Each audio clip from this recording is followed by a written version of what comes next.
What's going on, guys? I'm Cam, a personal trainer and instructor here at NPTI. And I'm Alex. I'm also a personal trainer and instructor here at NPTI. And today we are here with another Walmart item of the week. This week we have the hand recovery kit. In this kit, it comes with 3 different balls of different softness levels. We have light, medium, and firm.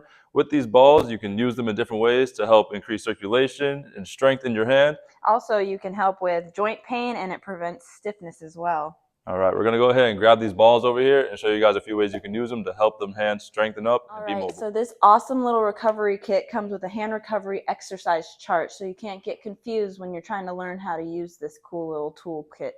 Cam's going to do some little workouts with his hands, and we're going to go from there. So what I'm doing right now, we got this one. It's going to be this little side squeeze, helping them fingers out.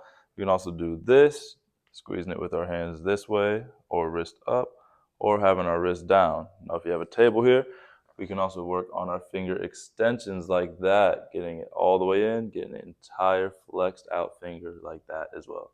Using this chart, we have plenty of different modalities we can use these balls at, so we can hit our hands in different angles to make sure they're fully recovered and strengthened. Once again, I'm Alex. And I'm Cam. And we're here at NPTI Orlando, and today's Walmart item of the week is this Athletics Work Hand Recovery Kit. Go out to your local Walmart and give it a try.